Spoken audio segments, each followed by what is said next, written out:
The Pinewood Estates HOA meeting room smelled like stale coffee and resentment. Margaret Chen sat at the long table, her posture perfect, her voice cutting through the murmur of residents like a surgical blade. "The Williams pool hasn't been inspected in 18 months, she announced, sliding a laminated photo across the table. "It's a liability, a hazard. I've documented everything." The HOA president, Dave Kowalski, a retired accountant with tired eyes, barely looked at the photo. "Margaret, the Williams kept up their inspections until last year. They're fine." "Fine," Margaret's laugh was sharp, weaponized. "Their deck is separating from the house. I have photographs, 4 sets of photographs, taken from different angles to account for lighting conditions." Dave rubbed his temples. This had become routine. Margaret Chen, who'd moved to Pinewood Estates 3 years ago after her divorce, had filed 37 complaints in her first year alone. Unmowed grass lasting 1 day too long. A guest's car parked overnight. A child's bicycle left in a driveway. She was the HOA's most prolific complainer, and she'd learned the system well enough to weaponize it. "I'll send out a notice," Dave said, more to end the conversation than anything else. Margaret smiled, a thin, satisfied thing. She began typing on her phone immediately, documenting his agreement, building her case, always building. The Williams residence sat 3 blocks from Margaret's. It was a sprawling ranch-style home with a kidney-shaped pool that had been the neighborhood's jewel 15 years ago. Now it was tired. The coping was cracked. The water had that greenish tint that spoke of a failing filter system. Tom Williams, a construction company owner, had stopped caring about the pool 5 years ago, around the time his wife left him for his business partner. He used the pool maybe twice a year. The rest of the time, it sat in his backyard like a monument to better days. He was in his home office when the certified letter arrived. Tom recognized the HOA logo immediately and knew this was Margaret's doing. He'd seen her in her front yard before, a severe-looking woman in designer workout clothes, always watching, always photographing. He set the letter on his desk without opening it and poured himself a bourbon at 2 p.m. on a Thursday. Marcus Webb had been a pool inspector for 16 years. He wasn't good at it because he loved it. He was good at it because he was meticulous by nature and because the work paid better than most people assumed. A young man with warm brown eyes and the careful way of moving that came from growing up poor and learning early that careless mistakes cost money. He pulled up to the Williams property at 10 a.m. on a Tuesday, clipboard in hand. He'd already done 4 inspections that morning, 2 passed, 2 flagged for maintenance. This one looked like it would be a pass with minor repairs. He didn't know that Margaret Chen was watching from across the street, her camera with its professional-grade lens aimed at his truck. Marcus took photos from multiple angles. He tested the pH, the chlorine levels, the condition of the pump and filter. He noted the cracked coping, repairable, not immediately dangerous. He was writing pass with minor repairs on his report when he noticed something odd near the deep end. The coping had cracked not just from age, but from something underneath, from pressure. He bent down, peering into the water. The afternoon light hit it at just the right angle, and he saw it clearly. Something white beneath the water, pressed against the pool wall from underneath. Marcus straightened, his pulse quickened. He called Tom Williams, who appeared 10 minutes later in golf clothes, looking annoyed. "There's something under your pool," Marcus said carefully. "Do you know what that might be?" Tom's face went blank. "What do you mean, something?" "It looks like bone or concrete. I need to drain the pool to know for sure." Tom was quiet for a long moment. "Just drain it," he said finally. Marcus pulled out his phone and called his supervisor. This was beyond a routine inspection. Margaret watched the equipment arrive, the massive pumps, the drainage trucks, the hazmat-looking containers. She watched Marcus Webb and 2 other men in protective gear working at the pool's edge. She watched Tom Williams standing on his porch, looking like a man watching his own execution. She had her phone out before she really understood what she was seeing, recording everything, her hands shaking with something that wasn't quite fear but felt close to it. The water level dropped. And there at the deep end, pressed against the concrete, was a shape that looked very much like a skeleton. The police arrived at 3:47 p.m. on a Tuesday. They cordoned off the property with yellow tape that fluttered in the November wind. Margaret watched from her front yard, still filming, as Detective Sarah Garrison emerged from an unmarked sedan. She was a thin woman with gray-streaked hair and the exhausted expression of someone who'd seen most of what human beings could do to each other. She walked straight to the pool and looked at what remained. Detective Garrison had been with the Santa Rosa PD for 23 years. She'd seen murders, accidents, suicides, and occasionally the strange mathematics of forensics that revealed stories nobody expected. But even she stopped for a moment at the sight of bones, human-sized, human-shaped, embedded in concrete beneath a suburban swimming pool. "How long?" she asked Marcus Webb, who was standing nearby with his supervisor. "I don't know," Marcus said. "I just found it." The detective called in the forensics team and began establishing a timeline. When did the pool get installed? When was Tom Williams last in the yard? Had anyone else lived at this address, worked on the property? The answer to the last question came quickly. Yes. A landscaping company had done work on the property 11 years ago during the summer renovation that included the pool refinish. The original pool had been built 28 years ago, but it had been drained and refilled just over a decade ago. The concrete of the surrounding area had been resurfaced.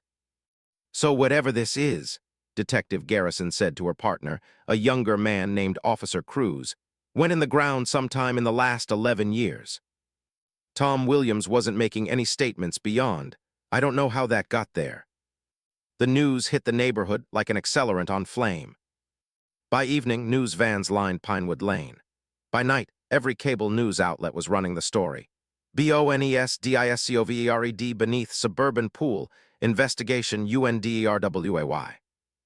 Margaret Chen gave her first interview at 6:45 p.m., still in her workout clothes, her face arranged in an expression of concerned citizen. "I knew something was wrong with that property," she told the reporter, a young woman with perfect makeup. "I had been documenting safety violations for months. This is exactly why HOA regulations exist, to protect our community." The reporter asked if she suspected Tom Williams of wrongdoing. "I only know what I see," Margaret said carefully, which meant she was already convinced. By the next morning, the internet had done what the internet does. It had created a narrative. The bitter businessman, the property violation, the bones beneath the pool. Every article mentioned the HOA complaint filed by a vigilant neighbor concerned with community safety. Nobody mentioned that the vigilant neighbor had filed 147 complaints in 3 years, or that most of them had been about trivia. Nobody did, except for one local journalist who actually did the work to check the HOA records. And by then, it was too late. The narrative had already set. The beat, the machinery of suspicion, once engaged, cannot be stopped by facts. Tom Williams, who had done nothing but let his pool go unmaintained, was already guilty in the court of public opinion. And Margaret Chen, who had only been doing what she believed was her civic duty, had unknowingly set in motion something far darker than a simple HOA violation. Detective Sarah Garrison sat across from Tom Williams in the police station interview room on Wednesday morning. The bones had been examined by the department's forensic anthropologist, Dr. Patricia Reeves, who specialized in skeletal analysis. "The remains are female," Dr. Reeves had reported. "Death occurred somewhere between 8 and 12 years ago based on soil chemistry and skeletal degradation. The bones show evidence of trauma, blunt force to the skull. She was struck repeatedly and heavily." Tom asked when Garrison informed him of this fact. "The skeleton is female, between 5'2" and 5'6", probably in her 20s or 30s at time of death." Tom's face had gone the color of spoiled milk. He'd been sitting in his garage the night before, staring at the bottle of bourbon on his workbench, unable to drink and unable to stop thinking about the bones in his pool. "I didn't kill anyone," he said now. I would never." "Someone put a body beneath your pool," Garrison said flatly. "That's not the kind of thing that happens to innocent people."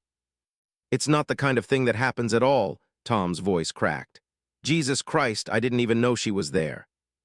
Garrison noted his pronoun usage, she, before he'd been told the victim's gender. It might mean nothing. It might mean everything. "Who was she asked. "I don't know." "You're going to have to do better than that, Mr. Williams." Tom's hands were shaking. "I'm calling my lawyer," he said.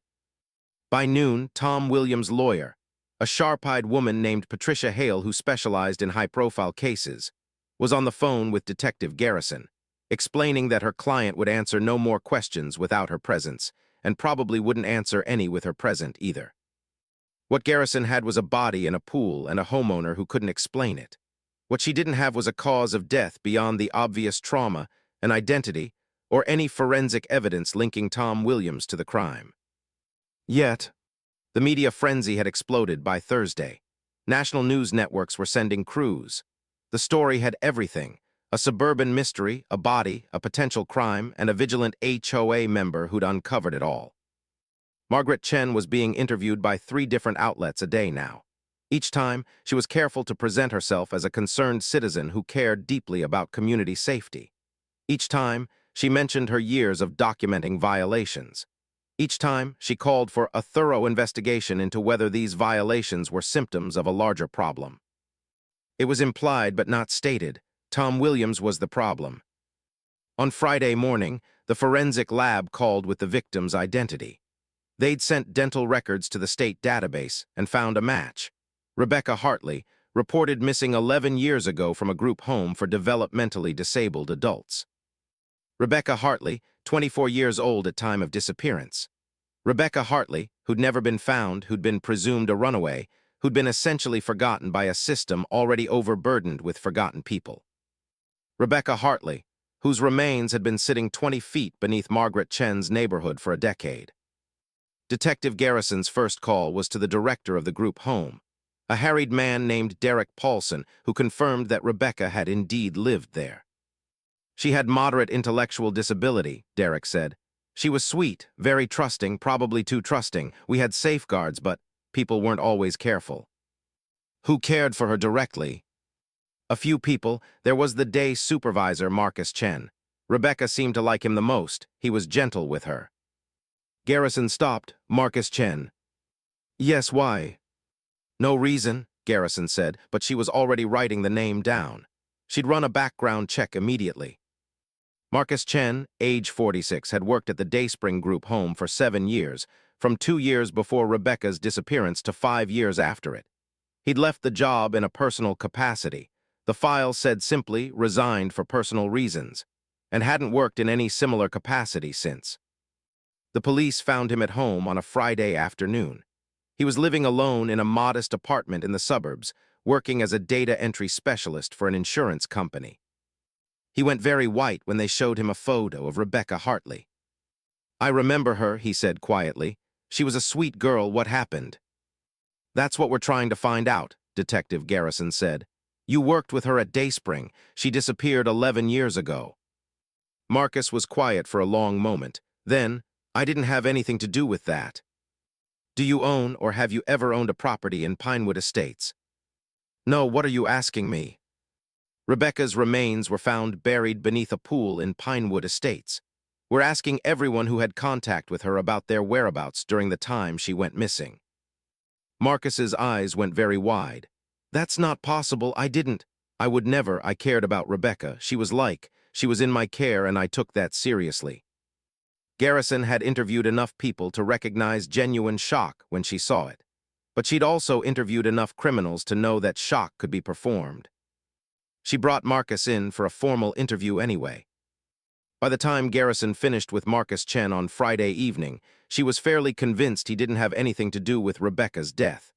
His alibi for the time of death was solid. He'd been hospitalized for appendicitis, which the medical records confirmed. But the name Marcus Chen, combined with the fact that he'd once cared for Rebecca Hartley, was enough for the media. By Saturday morning, his name had been leaked to reporters. By Saturday evening, his face was all over the news. By Sunday morning, someone had thrown a brick through his apartment window. Margaret Chen's phone rang on Sunday morning at 9 a.m. It was her brother, Marcus, calling from a hotel where he'd spent the night after leaving his apartment. Did you know? He asked immediately. Did you know about this? Know what? Margaret replied, though she'd been following the story obsessively, refreshing news sites every 5 minutes. That a girl I cared for 11 years ago was murdered, that I worked with her, that the police think I might have something to do with it. Margaret felt something twist in her chest. She sat down slowly. Marcus, the HOA complaint wasn't about you, it was about the pool.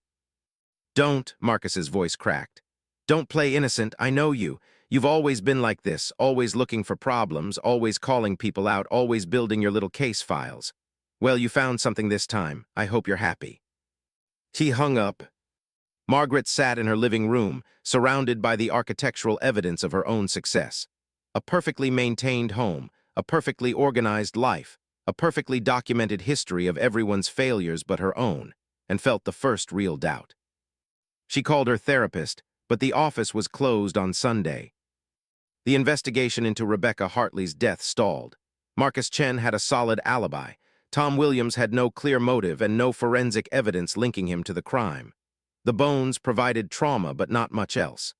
The case began to have that particular quality of murder investigations that go cold. Too many questions, too few answers. But the public narrative had already written itself. Tom Williams was guilty of something, the internet had decided. Maybe not murder, but something. Why else would a body be found beneath his pool? Why else would he be so evasive? The truth was simpler and more depressing. Tom Williams was just unlucky. He'd stopped maintaining his pool years ago, which meant the concrete had cracked in ways it wouldn't have if he'd cared for it properly. That crack had allowed the body, already in the ground, to become visible. If Tom had maintained his property properly, Rebecca Hartley might still be lying in that earth, undiscovered, forgotten. Tom Williams became guilty by coincidence. On Wednesday of the following week, Margaret received a certified letter from Marcus Chen's lawyer. She was being sued for defamation and emotional distress.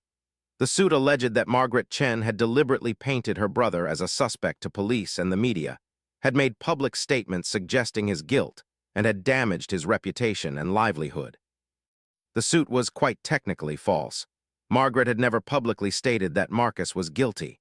She'd only mentioned the HOA violations, only mentioned that she'd been documenting problems, only allowed the implications to speak for themselves, which they did very loudly. But the letter was clear. Marcus Chen's life was destroyed. He'd lost his job. His company had let him go quietly on Thursday, citing organizational restructuring. He'd moved to 3 different hotels because tenants in the buildings where he tried to rent had recognized him and demanded he leave. The story had become, "Man once employed at same location as dead girl found in pool." The media couldn't definitively say he was guilty, but they could ask very pointed questions. Margaret called her lawyer, a thin man named Stephen Ruiz, who specialized in protecting wealthy people from the consequences of their words. "This suit has no legs," he assured her. "You made no false statements. You filed a legitimate HOA complaint. You're protected." "But my brother's is suffering consequences for having been associated with the victim, not for anything you did," Stephen said smoothly. "These things happen. The best thing you can do is say nothing and let this blow over." Margaret wanted to believe him. She wanted to believe she was blameless.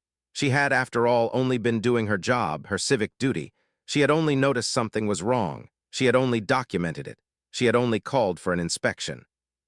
The fact that the domino chain had led directly from her call to the discovery of a body to the destruction of her brother's life was not her responsibility. These things happened. Except they didn't happen at random. They happened because of choices. Because of the choice to make that complaint, because of the choice to allow implications to build, because of the choice to speak to reporters while maintaining the facade of innocence. But Margaret didn't examine her choices too closely. She was very good at not examining her choices. The Beat, Detective Sarah Garrison's investigation had hit a wall of insufficient evidence, but the machinery of suspicion continued churning in the public imagination and in Margaret Chen's conscience. Tom Williams and Marcus Chen were both destroyed by proximity to a crime they didn't commit, and Margaret Chen, having set the machinery in motion, would find that some machines cannot be stopped, only redirected. 3 weeks into the investigation, Detective Garrison had exhausted most of her leads. She'd pulled Rebecca Hartley's case file from 11 years prior and found it, as expected, lacking in rigor. A girl from a group home went missing. It happened often enough that the police moved on to more pressing cases. But this time, Rebecca's bones demanded attention. Garrison did something most detectives would have thought unnecessary. She went back to the beginning. She pulled the original police report on Rebecca's disappearance. She called the original investigating officer, a retired detective named James Mollison who lived in Sonoma County and spent most of his time fishing. "Rebecca Hartley," Mollison said when Garrison mentioned the name. Now there's a name I haven't heard in years, poor kid. You remember her? Not specifically, but I remember the case, or what there was of it.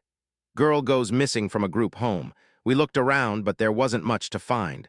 No evidence of foul play, no suspicious persons, nothing. Most of these cases, the kids show up again in a few weeks. This one didn't. Do you have any thoughts on what might have happened to her? Mollison was quiet. You said they found her body. Yes, 11 years later, beneath a pool in Pinewood Estates. Well, Mollison said slowly, then I'd ask who put her there because it wasn't random. Someone put that girl in the ground deliberately. Any suspects from back then? There was a supervisor at the home. Smart guy, seemed engaged with the kids, but his alibi checked out. He was in the hospital when she went missing. Marcus Chen, you ever follow up with him? We did, Garrison said. He still has the same alibi. After she hung up, Garrison sat with the case file open, reading the original investigation notes. The words were sparse, the follow-up minimal. Rebecca Hartley had been treated as a runaway, not a victim. Then Garrison made a decision that would change everything. She decided to actually investigate Rebecca, not the people around her.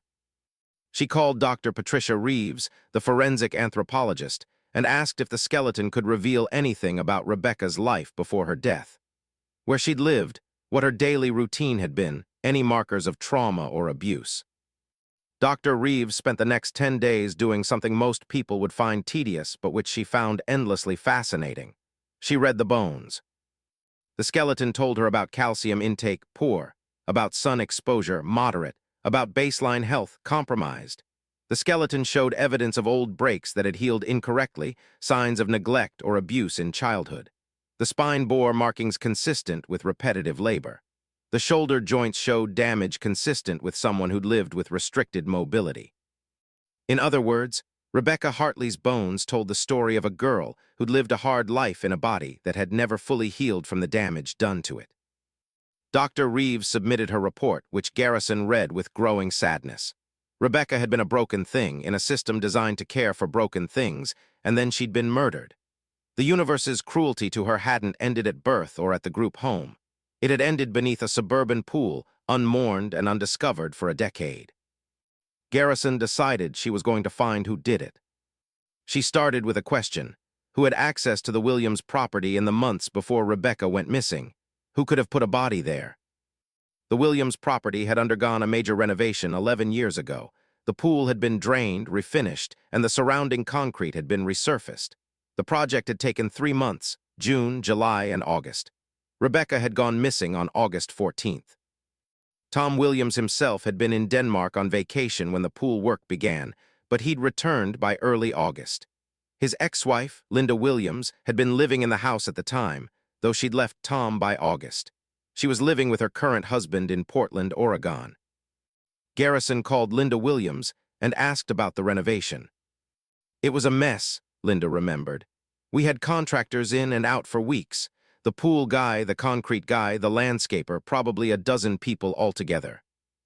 Do you remember any of them specifically? The pool contractor was an older guy, very professional, the concrete work.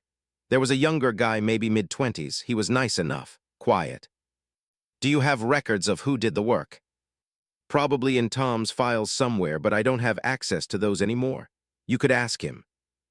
Garrison did ask Tom Williams, who immediately provided the contractor information. He had receipts, invoices, the whole paper trail. There was nothing to hide. He'd had work done on his property during a routine renovation. The pool contractor was now retired and living in Reno. He told Garrison he remembered the Williams job. It was a big one, nice property, smooth transaction. Who did the concrete work? Garrison asked. We hired a subcontractor for that. Let me find the invoice. Okay, here we go. Cortez Concrete and Landscaping. The owner's name was Roberto Cortez. Garrison ran a background check on Roberto Cortez and found nothing unusual. He'd had a small business, paid his taxes, and had no record of violence. But when she tried to find his current address, the database gave her nothing. The business had closed 12 years ago, about a year after the pool work. She dug deeper. Roberto Cortez had moved to Mexico in 2014, according to immigration records. His business had shut down the year before, in 2013. There was no record of him since, though there were dozens of Roberto Cortezes in Mexico to track down. But there was something else in the records. In 2013, a woman named Maria Sandoval had filed a domestic violence complaint against Roberto Cortez. The complaint had been dropped 6 months later, and the victim had moved out of state. Garrison pulled the report and read Maria's statement. She claimed that Cortez had been violent, that he'd threatened her, that she was afraid of him. She'd also mentioned something else. She'd been concerned about his interactions with young women he'd employed.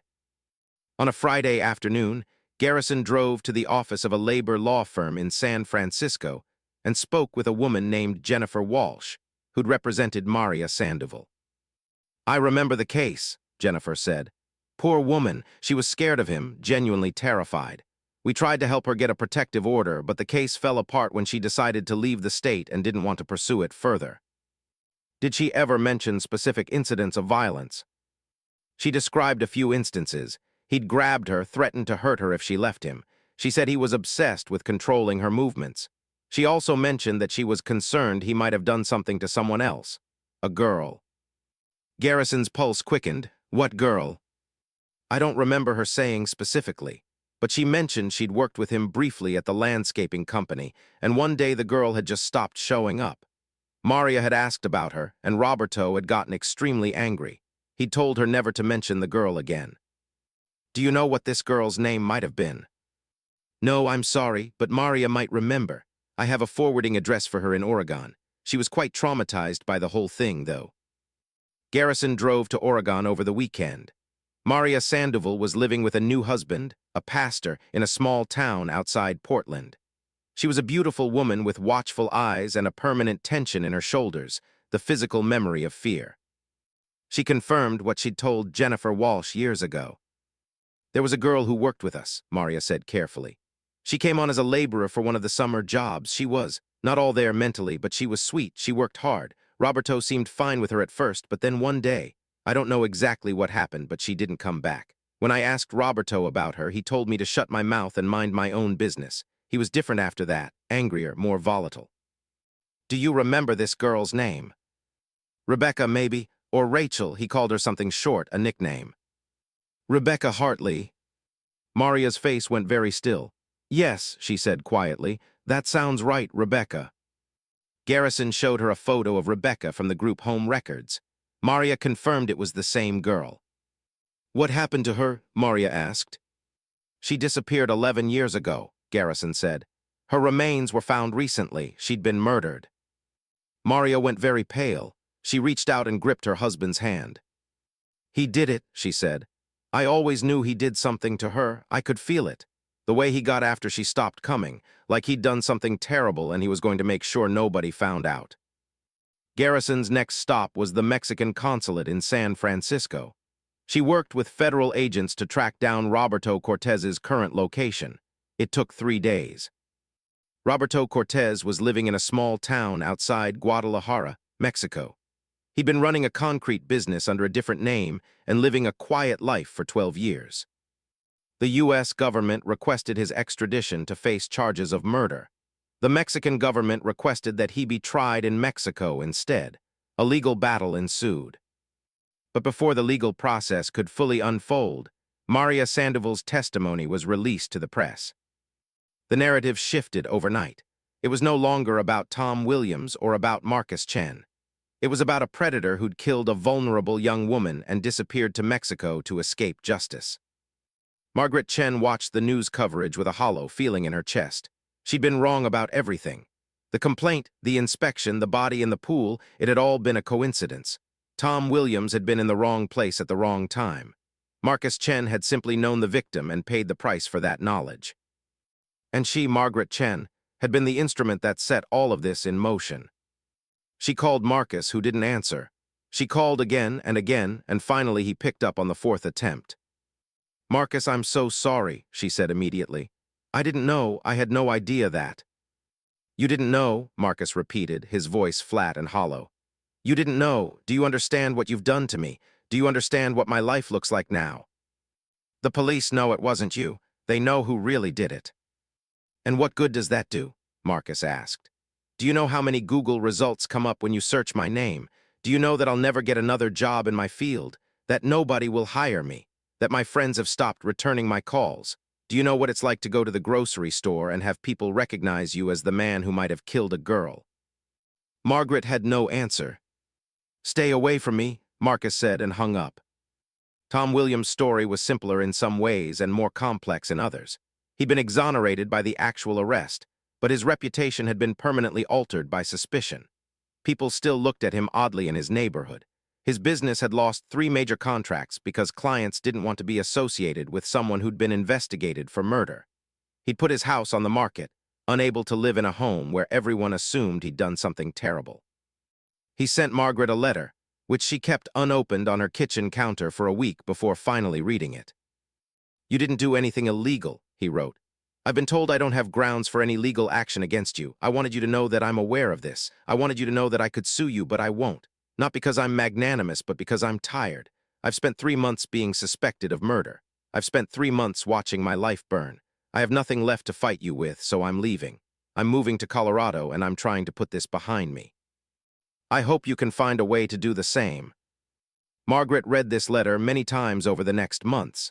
Each time, she felt the weight of her actions a little differently.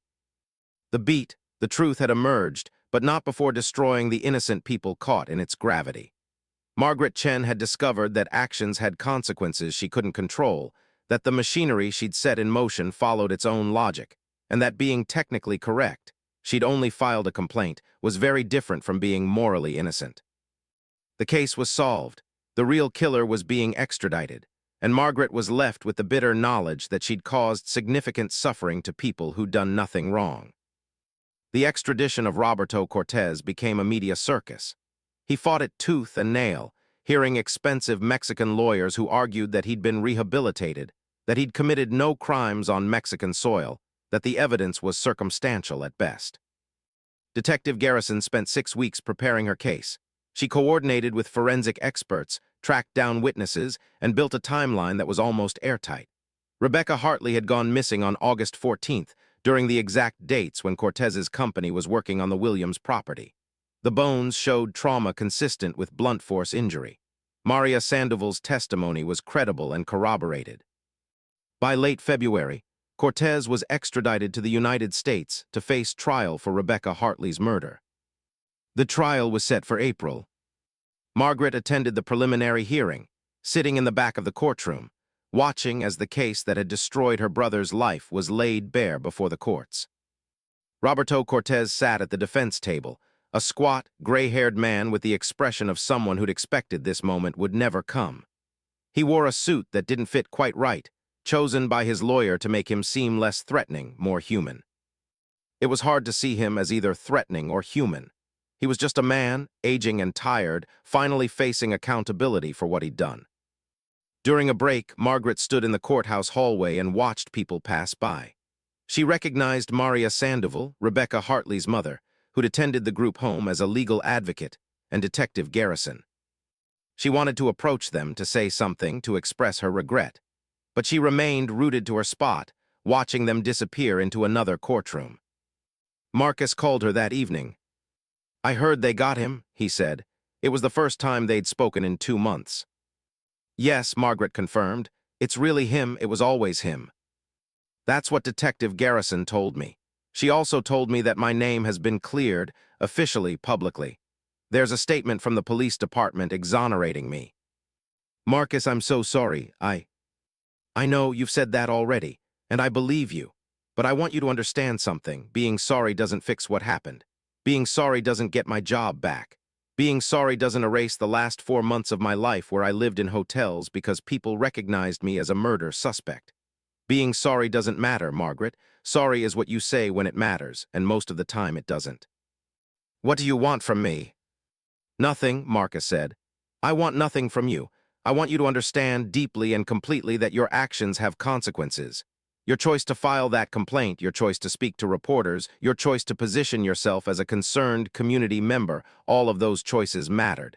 They had weight, and I paid the price for them. I didn't know that would happen. Exactly, Marcus interrupted. You didn't know, you didn't think, you just acted. And by the time you realized what you'd done, I was already destroyed. So I want you to remember this moment. I want you to remember what it's like to cause suffering without meaning to. And the next time you're tempted to file a complaint or make a call or position yourself as someone on the moral high ground, I want you to think about me living in a hotel, unemployed and unemployable, while you sat in your house wondering why everyone was upset with you. He hung up. Margaret sat in the dark of her living room for a long time, Marcus's words echoing in the silence. The trial began in April, and for 3 weeks, Rebecca Hartley's story was told in court. Detective Garrison walked through the timeline. Rebecca had come to work on August 14th, assigned to help with the concrete pouring at the Williams property. She'd been excited about the work, she loved physical labor, and she was good at it. Her supervisor had assigned her to work alongside Cortez's crew. Sometime during that day, Rebecca had been separated from the other workers. Cortez had offered to show her something, or she'd gone to the bathroom and hadn't come back. The exact moment of abduction was unclear, but the result was not. Forensic evidence showed that Rebecca had been struck with something hard. The bones bore the marks of at least 4 impacts. She'd been unconscious or dead when she was placed in the concrete. The concrete had hardened around her body, and she'd remained there hidden for 11 years. The jury listened to all of this with growing horror. Dr. Patricia Reeves testified about the skeletal evidence. Maria Sandoval testified about Cortez's violence and his sudden rage when Rebecca stopped coming to work. Detective Garrison testified about the timeline and the evidence. The defense tried to argue that the evidence was circumstantial, that Rebecca could have been placed there by anyone, that the concrete work had employed many people. But the jury wasn't buying it. On April 28th, after 4 days of deliberation, they returned a guilty verdict. Roberto Cortez would spend the rest of his life in prison for the murder of Rebecca Hartley. Justice, the newspapers declared, had been served. Margaret attended the verdict. She sat in the back of the courtroom and watched as Rebecca's mother wept in the gallery. She watched as Detective Garrison nodded with satisfaction. She watched as Cortez was led away in handcuffs, his face finally showing something other than studied indifference. He looked afraid. And Margaret still felt empty. The guilty verdict didn't bring Rebecca back. It didn't restore Marcus to his former life. It didn't undo the damage she'd caused. She'd set a series of dominoes in motion, and some of them had fallen on guilty people, Cortez, and some of them had fallen on innocent people, her brother, Tom Williams. The net result was justice, technically, but the path to justice had been paved with the suffering of innocence, and Margaret had walked that path willingly, unable or unwilling to see where it led. A few days after the verdict, Detective Sarah Garrison called Margaret to her office. Margaret went expecting accusation. Instead, she found something more complicated, understanding. "You didn't do anything wrong," Garrison said without preamble. "I need you to know that. Your HOA complaint was legitimate. The property did need an inspection. You followed the rules. You did your civic duty." "Then why do I feel like I destroyed people?" Margaret asked. Garrison leaned back in her chair. "Because you did. Not intentionally and not illegally, but you did. You set a series of events in motion that had consequences you couldn't predict or control. Welcome to the human experience." "How do I live with that?" "You don't live with it exactly," Garrison said. "You live alongside it. You carry it. You remember it the next time you're tempted to file a complaint or speak to reporters or position yourself on the moral high ground. You remember that actions have weight, that words have consequences, that being technically correct and being morally responsible are 2 different things." Margaret nodded slowly. "Your brother," Garrison continued, "is going to struggle for a while. He's going to have a hard time finding work in his field, which is tragic because he's good at what he does. But I have a recommendation. There's a nonprofit that does victim advocacy work.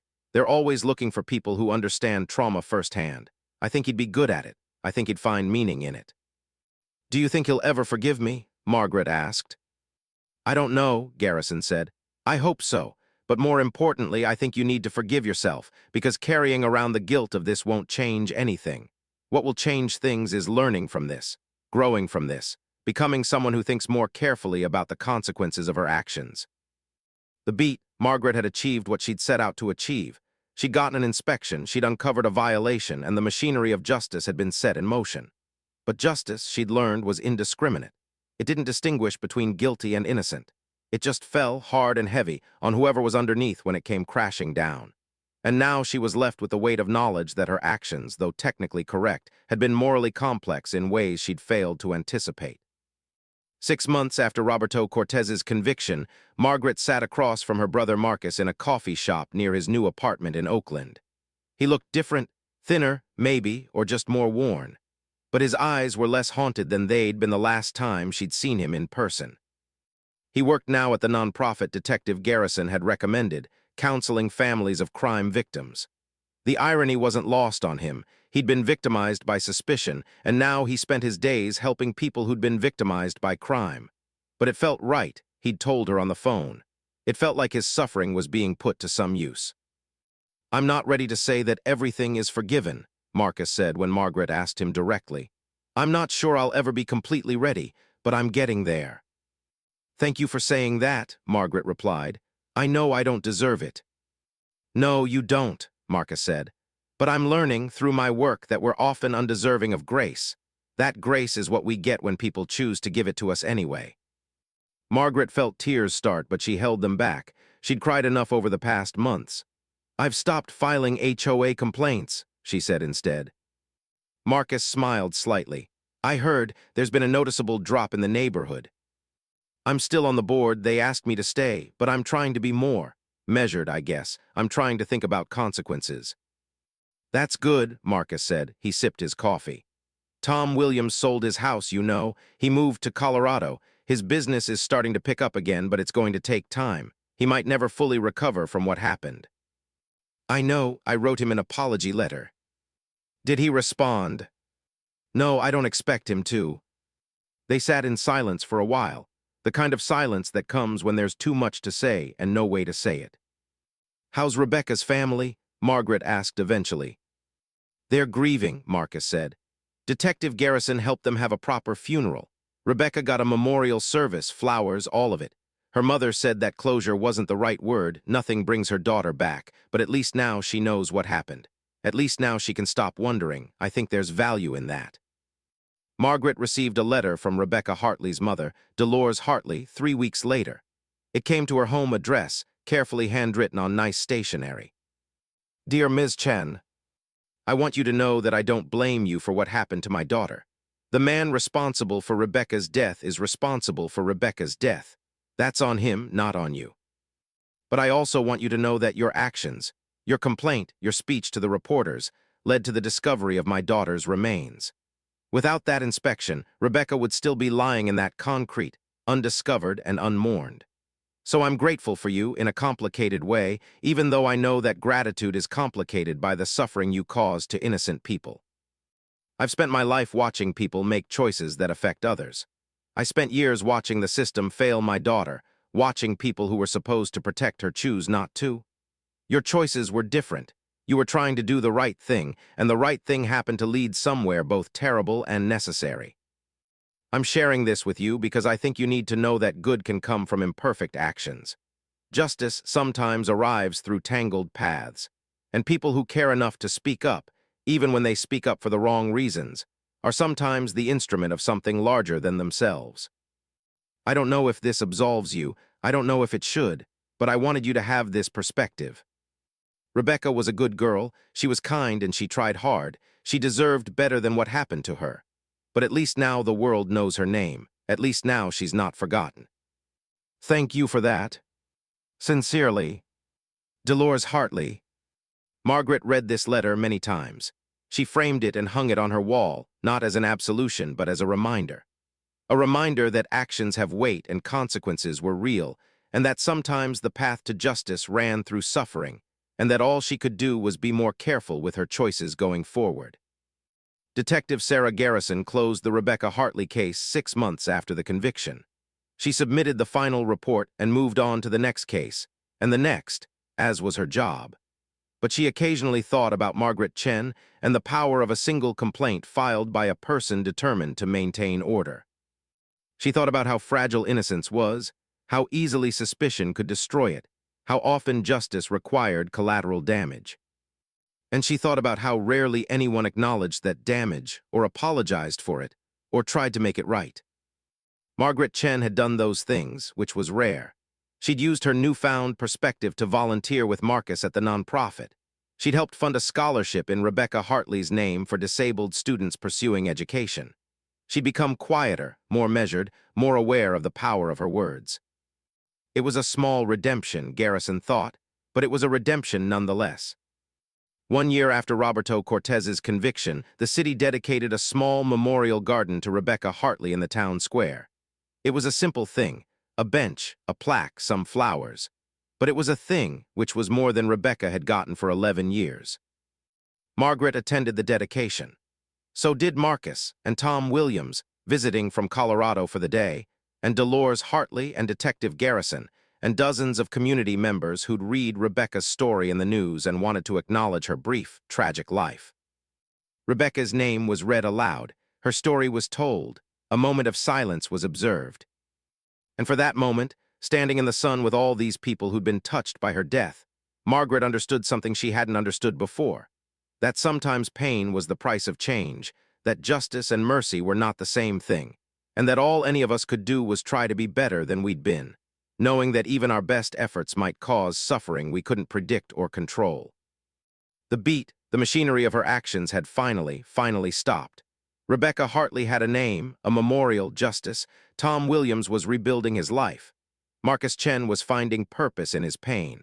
Margaret Chen was learning to live with the knowledge that good intentions didn't absolve her of consequences.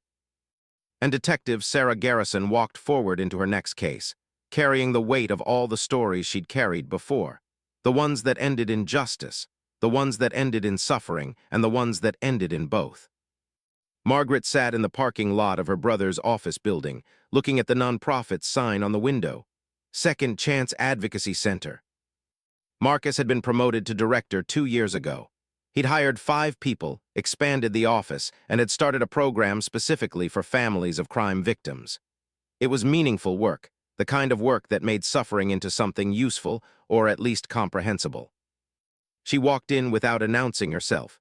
Marcus was in his office on the phone, but he saw her and motioned her inside. He finished his call and looked at his sister across the desk. "Hi," Margaret said simply. "Hi," Marcus replied. "I heard from Tom. He's getting married again, new business partner's daughter. They're opening a new construction company together. He's done with solo work." "That's good, that's really good." Marcus leaned back in his chair. "You know what the hardest part of forgiveness is? It's not the forgiving, it's the accepting that forgiveness doesn't erase what happened. You can forgive someone and still carry the wound. You can move forward and still remember the damage. It's not about making it okay, it's about making it survivable." Margaret nodded. She'd learned this over 3 years of therapy and reflection and daily choices to be better. "There's something I want to tell you," Marcus continued. "A family came in yesterday. Young parents, their teenage daughter was the victim of a theft. They were so angry, so ready to punish, so certain about the person they thought was guilty. And I saw you in them, that certainty, that moral clarity, that absolute conviction that they were right." "What did you tell them?" "I told them a story. About my sister, who filed a complaint against a neighbor. About how that complaint set off a series of events that led to the discovery of a crime, but also to the destruction of innocent people. I told them that certainty is dangerous, that assumptions have consequences, and that sometimes the people we're most convinced are guilty turn out to be bystanders in a tragedy much larger than we imagined." "Did it help them?" "I don't know yet," Marcus said. "But I'm hoping it does. I'm hoping they think a little longer, a little harder before they act. I'm hoping they ask themselves what they might be setting in motion with their words and their accusations." Margaret felt the weight of his words. This was how she was being used now, as a cautionary tale, as the object lesson in the dangers of certainty. It was not comfortable, but it was, perhaps, appropriate. "I'm glad," she said quietly. Marcus smiled, not fully but genuinely. "Come on, let's get lunch. I want to tell you about this other case where everything went right. It's nice to remember that sometimes it does." They walked out into the afternoon together, 2 people who'd learned through pain what most people never learned at all, that our choices matter more than our intentions, and that the simplest act of civic responsibility can crack open the ground beneath us all.